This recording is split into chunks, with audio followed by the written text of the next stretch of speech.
Baik jamaah, kita kembali lagi bersama kami di Jalan Dakwah BTV. Raih berkah menuju jannah. Sebelum Abi melanjutkan tausiahnya untuk tema kita hari ini, menangis hingga dosa terkikis. Nah ini ada pertanyaan dulu nih dari jamaah yang sudah masuk melalui akun Instagram kami di @jalandakwahbtv_official. Sudah ada dari @sukajalanjalan.33. Nabi ya. Ya. Nabi dari @sukajalanjalan. Assalamualaikum Bang Bodo dan Abi. Waalaikumsalam. Wah, saya senang sekali nih dengan pembahasan Abi saat ini. Perkenalkan Abi, saya Teguh di pendirian. Teguh di Jakarta maksudnya. Ya. Salam kenal Bang Bodo dan juga Abi. Iya, salam Saya kenal ingin juga. bertanya sekaligus bercerita Abi. Silakan. Jadi saya memiliki adik perempuan yang usianya tidak jauh dari saya. Ya. Beliau mendapatkan perlakuan tidak enak dari temannya di tempat kerja. Adik saya ini sempat dicemooh, Ya. dihina di depan banyak orang, diomongin sini sana, iya sana sini, diomongin sana sini sampai yang paling parah kalau adik saya ini difitnah kalau dia mencuri di tempat kerja. Padahal adik saya ini berani bersumpah kalau dia tidak melakukan apapun. Setiap hari saya melihat adik saya menangis setiap ia sholat. Ia selalu menangis ketika dia pulang kerja. Dan adik saya selalu menangis juga di dalam kamarnya. Terus selama di kamar dia menangis terus menerus. Saya sebagai kakak benar-benar gak terima Abi. Rasanya ingin saya balas kejahatan teman-temannya itu. Nah pertanyaan saya Abi, apakah kalau menangis bisa menggugurkan dosa-dosanya dia? Apakah tangisan adik saya ini bisa membalas kejahatan orang tersebut?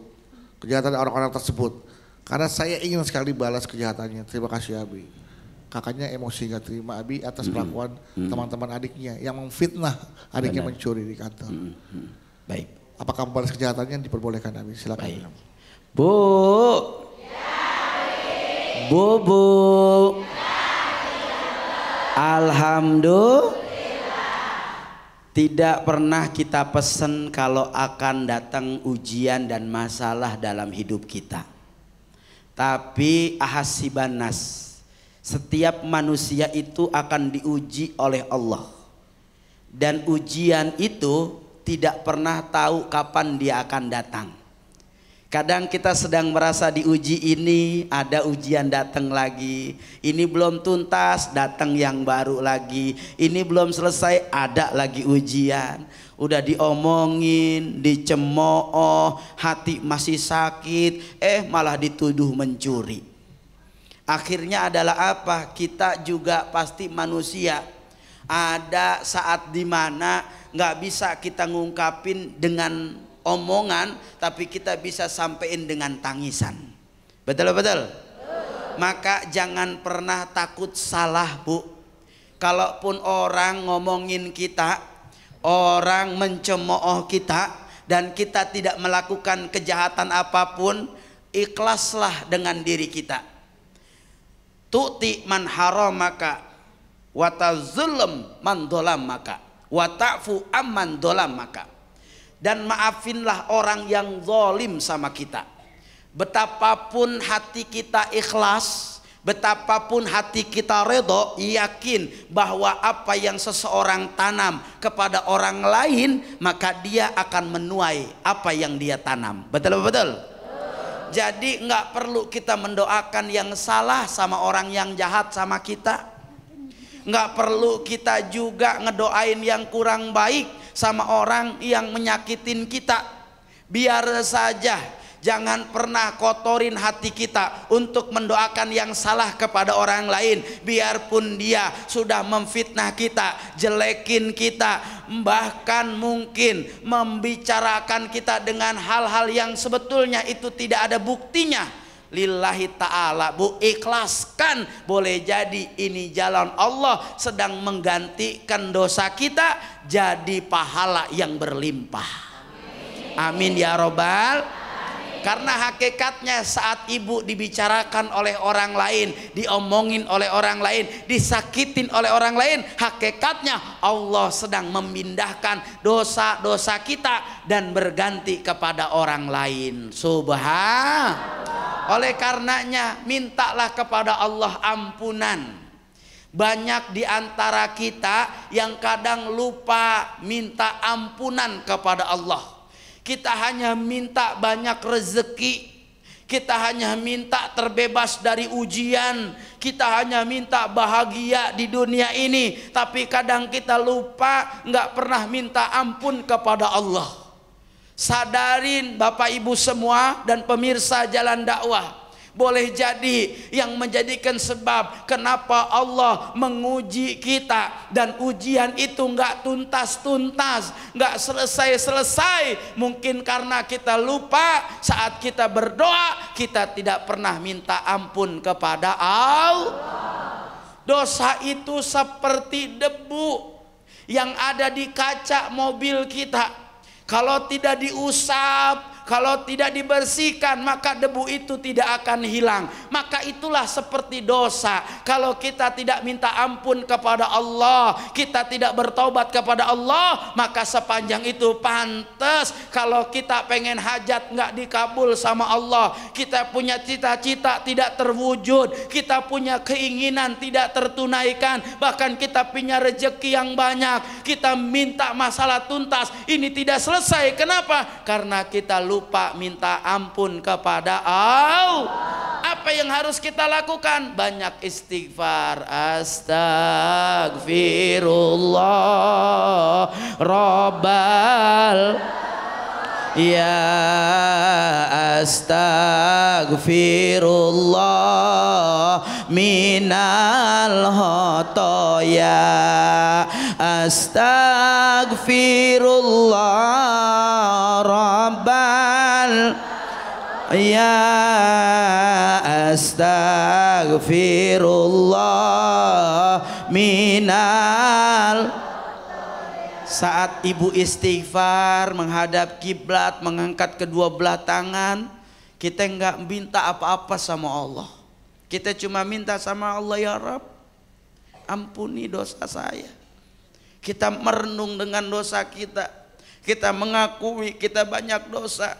Kita minta ampun sebenar-benarnya, memohon ampunan kepada Allah. Saat ketika air mata jatuh, ada ketenangan di hati kita. Ada kepasrahan dalam diri kita, dan kita yakin bahwa Allah lah yang maha mengetahui setiap apa yang menjadi keinginan kita. Boleh jadi, Bu, kita nggak minta apa-apa sama Allah, kita nggak minta rezeki, kita nggak minta ujian kita selesai, kita nggak minta masalah kita tuntas, tapi yang kita cuma minta sama Allah, ya Allah, ampuni dosa saya, ampuni dosa saya, ampuni dosa saya. Saat dimana ternyata Allah tersenyum mendengar doa ibu, malaikat pun tersenyum ketika ibu munajat dengan memohon ampun kepada Allah. Ternyata air mata yang keluar saat ibu minta ampun kepada Allah, ini jadi jalan Allah mengabulkan doa kita semua. Amin ya robbal. Maka betapa pentingnya minta ampun. Ternyata mohon ampun kepada Allah menarik dan membuka pintu ijabah doa Allah buat kita semua. Alhamdulillah. Baik, permintaan bejibun tapi doa lupa minta ampun. Iya, jangan sampai seperti itu. Jangan sampai begitu. Baik, tepuk tangan untuk Abi, Ibu. Sekarang siapa yang mau bertanya? Siapa yang mau tanya? Siapa yang mau nangis? Nangis. Nangisnya jadi ampunan dosa. Oke, silakan. Iya, Ibu. Nah, silakan Ibu. Yang Ibu. Assalamualaikum Ustaz. Waalaikumsalam. Bu. Nama saya Yanti. Ya Bu. Ibu Yanti. Dari Desa Gembong, Kecamatan Balaraja. Iya, silahkan Bu Yanti. Ibu Yanti sudah sedih duluan, sepertinya nih ada masalah berat yang bertanya ke Abi. Enggak. Saya mau bertanya Ustadz. Iya. Boleh. Kalau penjelasan mengenai air mata sebagai penghapus dosa itu sudah sering saya baca Ustadz ya. Ibu Yanti mohon maaf, boleh lebih dekat lagi mic-nya? Iya. Iya. Lebih dekat lagi Lebih mic-nya. dekat. Ya. Ya, segitu. Saya mau bertanya Ustadz. Iya. Penjelasan mengenai air mata ini sebagai penghapus dosa itu sudah sering saya baca Ustadz. Anggaplah ini perumpamaan Ustadz ya. Pempamaan. Anggaplah ada seseorang bernama Yuli. Dia sering sekali menangis dalam sujudnya ketika sholat. Nah, Yuni menurutnya- sering menangis dalam sujudnya ketika sholat. sholat. Anggap saja seperti itu. Oke, terus Ya. kemudian? Menurutnya kalau kita menangis dan menitikkan air mata itu menjadi penyelamat kita dari api neraka. Iya. Nah, saya mencoba Ustadz untuk menangis di setiap sholat saya. Namun saya tidak bisa Ustadz. Nggak bisa. Saya mencoba untuk menyesali dan Ibu coba menangis dalam sholatnya, ya. tapi saya nggak bisa. Ya, saya Nggak bisa mencoba. sholat apa nggak bisa nangis? Ya, saya dalam mencoba sholat, untuk tapi nggak menyesali nangis. dan Oke, terus? Nah, pertanyaannya, bagaimana caranya untuk saya, terutama saya lah, untuk bisa menitikkan air mata sebagai penghapus dosa, Ustadz. Amin. Oke. Baik. Supaya kita terutama bisa menitiskan air mata, ya. Sebagai penghapus dosa saya, Iya. gitu Ustadz. Bagaimana supaya kita bisa menitiskan air mata sebagai penghapus dosanya? Iya, Bu begitu Yanti. Ustadz. Karena memang sebenarnya kalau menurut saya, Ustadz, Iya. Abi ya, saya juga pernah sama seperti Bu Yanti tuh, sholat, ya kan. Kalau nangis tuh memang nikmat ya, Bu. Tapi nggak setiap sholat saya tuh kadang-kadang otomatis keluar air mata. Pada saat-saat tertentu tuh Abi tuh, Iya, saya tuh adalah, benar-benar ya. sholat keluar air mata gitu. Jadi saya merasa bahwa mau nangis supaya dosa. Enggak, saya nggak akan pernah bisa. Ketika saya niat mau nangis tuh nggak keluar tuh malah air matanya. betul. Tapi begitu kita berserah, benar-benar ya Allah, saya sampai bahkan saya sampai nggak tahu mau ngomong apapun, netes air mata sedih gitu Abi itu. Nah, ini kalau Bu Yanti pertanyaannya bagaimana nih supaya sholatnya meneteskan air mata biar bisa menjadi penghapus dosa. Seperti itu Bu Ya, Yanti ya. sekian pertanyaan saya. Terima kasih. Iya. Iya, Bi. Bu Yanti. Iya. Waalaikumsalam warahmatullahi wabarakatuh. Iya, nggak apa-apa Iya. Bu. Saya sudah ambil yang wajibnya, Ibu sudahnya nggak apa-apa. Menjawab salam wajib ya Bu ya. Iya, iya. Bu Yanti udah salam kok Berarti tadi udah salam di tadi hati. di hati ya kan. Iya, salam. Iya, iya. Saya sudah jawab salamnya Bu ya. Oke. Baik. Silakan. Bu. Abi. Bu. Alhamdulillah. Masya Allah tabarakallah. Jadi beruntunglah orang yang ketika dia ingat ke Allah sampai ngeluarin air mata. Kenapa? Karena Bu, tanpa kita sadar air mata yang kita keluarkan itu besok ketika dia yaumil hisab dia akan berjalan dan menjadi saksi bagi kita yang mengeluarkan air matanya. Kata nih air mata, dia bilang, ya Rabb, saya adalah air matanya yang hari ini kau sedang hisab. Aku bersaksi ya Allah bahwa dia pernah menangis saat mengingatmu. Ini yang kata Nabi dikatakan, ada orang yang nanti dia tidak bisa masuk api neraka. Kenapa? Karena dia mengeluarkan air mata min khosyatillah. Apa maksudnya? Dia menangis karena dia takut kepada Allah. Nih Bu, maka saat ketika kita sholat, lalu saat itu kita ada rasa takut kepada Allah, kita betul-betul merasakan bahwa kita sedang berkomunikasi dengan Allah, dan kita betul-betul merasakan bahwa Allah itu sayang banget sama kita, sehingganya ujian itu datang belum tentu itu azab dari Allah. Boleh jadi ujian datang sama kita, membuat kita megang sajadah, membuat kita nyebut nama Allah, membuat kita sujud kepada Allah, membuat kita makin dekat kepada Allah. Maka ternyata ujian datang menjadi kita dicintai oleh Allah. Allah. Maka kalau ini yang terjadi, bersyukur kepada Allah. Sehingganya Nabi itu pernah memanggil siapa? Abdullah bin Mas'ud. Ya Abdullah bin Mas'ud kesini, kata Nabi, bacakan surah ini. Dibacakan oleh siapa? Oleh Abdullah bin Mas'ud. Saat berhenti pada satu ayat, Nabi menangis. Nabi menangis. Kenapa? Karena Nabi ingat dengan semua keagungan-keagungan Allah. Jadi ibu, ketika kita sholat dalam sujud, ingat semua keagungan Allah. Ingat semua kebaikan Allah. Ingat semua maha kasih sayang Allah. Ingat semua dosa-dosa kita.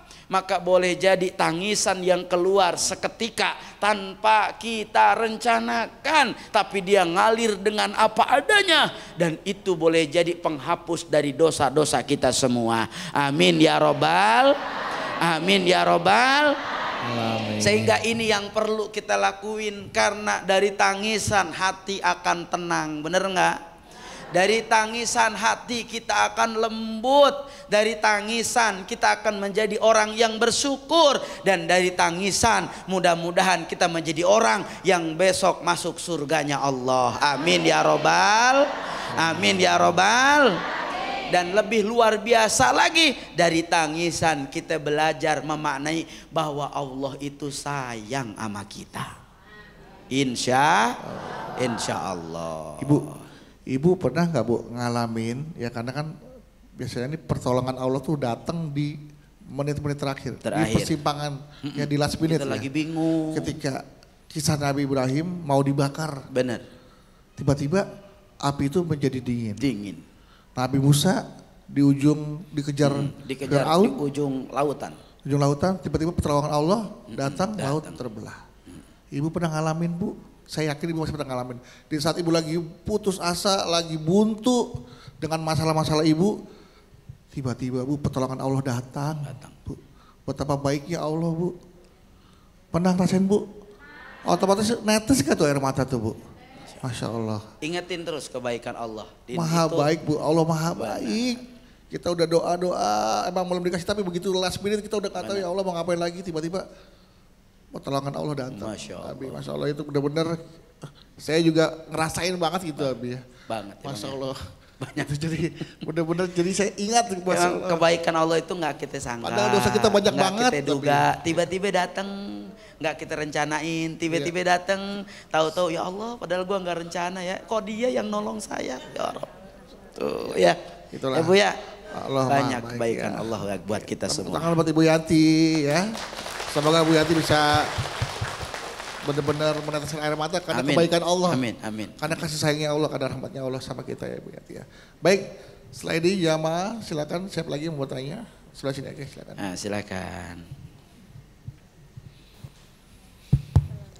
Assalamualaikum warahmatullahi wabarakatuh. Waalaikumsalam warahmatullahi wabarakatuh. Perkenalkan, nama saya Astria. Saya dari Majelis Taklim Al-Falah Cikidang, Sukabumi. Sukabumi, ya. Abi, di sini saya mau curhat sedikit. Boleh. Jadi saya kan merantau.